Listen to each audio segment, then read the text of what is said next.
Hello everyone, welcome back to my YouTube channel. I'm Dr. Shrutika Sanjay Davne. Today I'm coming up with a new series जो कि Organon के ऊपर है. अभी तक मैंने जो भी वीडियोस बनाए हैं those were related to repertory या फिर मटीरिया मेडिका से.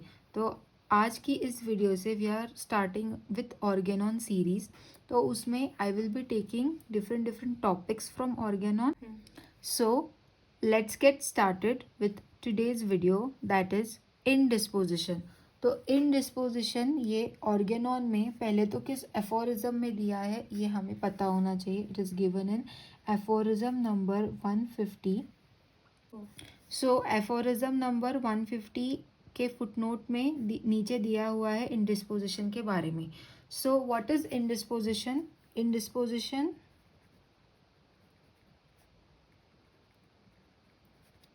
इंडिस्पोजिशन इज अ कंडीशन और अ सिचुएशन, कुछ भी बोल सकते हैं हम, in which the person suffers from minor illness due to some exciting causes. Person suffers from minor illness due to exciting cause.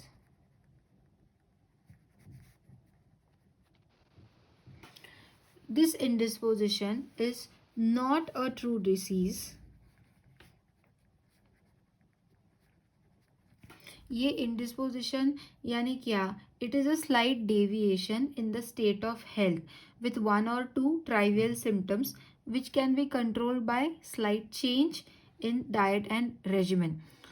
कुछ पर्सन में ये इंडिस्पोजिशन मतलब क्या होता है कि पर्सन कुछ एक हाथ या दो सिम्टम्स उसको महसूस होते हैं, but that is minor illness. उसके लिए कोई दवाई की ज़रूरत नहीं पड़ती. It is not a true disease and it is cause due to the exciting cause. Exciting cause मतलब जो उस सिचुएशन को और उस कंडीशन को एक्साइट करता है होने के लिए. तो that is indisposition. So Dr. Hahnemann has written about indisposition and has given a different identity to it.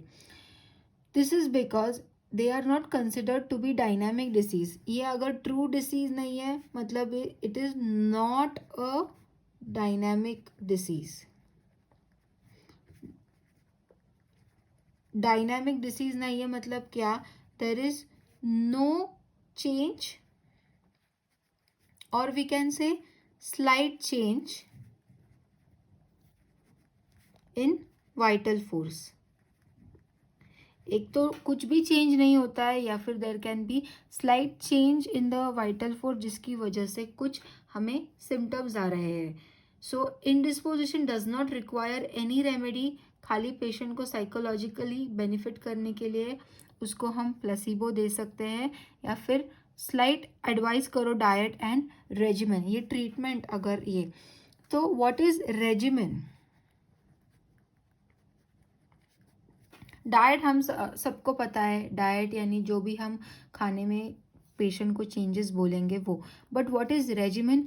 Regimen means the procedure to be followed other than diet and medicine.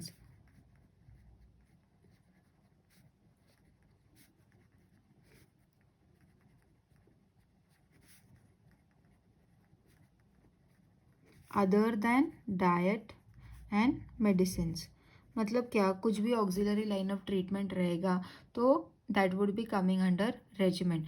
तो usually ये indisposition वाली cases में medicine is not required. A simple change in diet and regiment is sufficient to bring the health of the patient back to balance state. तो let's see few examples of indisposition. The classical example जो हम सबको class में सिखाया जाता है वो है कि if the person is suffering from diarrhoea या कुछ गैसेस डिस्टेंशन से उसको एब्डोमेन में नौशिया हो रहा है after over eating of spicy food, तो हम पेशेंट को क्या एडवाइस करेंगे कि भाई स्पाइसी फूड खाना छोड़ दे या फिर थोड़ा बंद कर दो 2-3 दिन के लिए. अगर स्पाइसी फूड नहीं खाएगा then his health would be back to normal. Another example which we have been taught is कि वी हैव बीन कोई पेशेंट है या फिर कोई पर्सन है उसको अगर लॉस ऑफ स्लीप है, अच्छे से सो नहीं पा रहा है, तो उसको हम क्या बोलेंगे कि have adequate sleep so that you will not have this problem of sleeplessness. So advising the patient to take good sleep is sufficient to remove the problem. यही होता है. और एक एग्जाम्पल अगर देना है कि if there is bleeding because of torn artery, कहीं पे कोई आर्टरी में प्रॉब्लम हुआ है या फिर उधर से ब्लीडिंग हो रहा है, तो ligature is more essential than medicine. Then the second thing which I would like to tell you is extraction of foreign body that is obstructing the orifices of body. या मतलब गले में या फिर नाक में अगर कोई फॉरेन बॉडी अटकी हुई है जिसकी वजह से हमें ऑब्स्ट्रक्शन हो रहा है, सो इन दिस एक्सीडेंटल केसेस, तो इस चीज़ में ऑब्स्ट्रक्शन को सर्जिकल इंस्ट्रूमेंट से रिमूव करने से ही हमें मेडिसिनल एड होगा.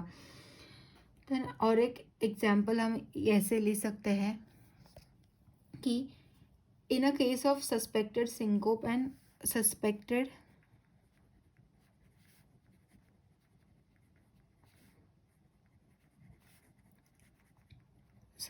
syncope and hysterical sufferings, the physician has to remove the strong smelling. Physician remove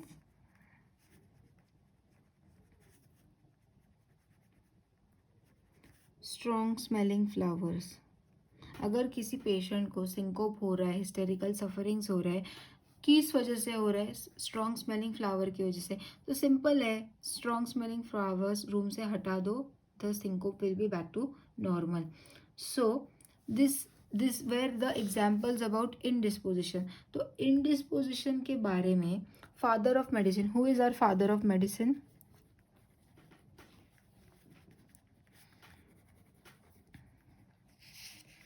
father of medicine is Hippocrates. So Hippocrates ने इनडिस्पोजिशन के बारे में क्या बोला है? ही हैज़ सेड और he has named indisposition as nature's self help by the name. Nature's self help by the name. तो ये बोला है हिप्पोक्रेट्स ने. तो इसका लैटिन में हिप्पोक्रेट्स ने इसको कैसे डिनोट किया था? विस मेडिकैट्रिक्स नेचर. विस मेडिकैट्रिक्स नेचर. सो इनडिस्पोजिशन के बारे में जो हिप्पोक्रेट्स ने बोला है, he has named indisposition as nature's self help by the name और विस मेडिकैट्रिक्स नेचर. आपकी जो AIA PGT एग्ज़ाम आती है उसमें ये पूछा जा सकता है कि what is vis medicatrix nature. So it is nothing but indisposition which was given by father of medicine, that is Hippocrates. So this video was all about indisposition. So indisposition is nothing but कुछ minor symptoms या फिर ये आते हैं patient को due to some exciting cause. It is not a true disease, it is not even a dynamic disease, it is either there is slight change or no change. RX में क्या बोलेंगे, मतलब ट्रीटमेंट में क्या देंगे? Diet regimen advice करेंगे. And अगर patient कुछ साइकोलॉजिकली ज़्यादा एंजाइटी वगैरह दिखा रहा है तो in that case we will be giving him placebo to psychologically pacify him. Then I gave you many examples about what is indisposition, and the last point was about Hippocrates ने indisposition के बारे में क्या बोला है. So I hope you find this video useful, and if you find it so, do like, share, comment and subscribe to my YouTube channel. Thank you.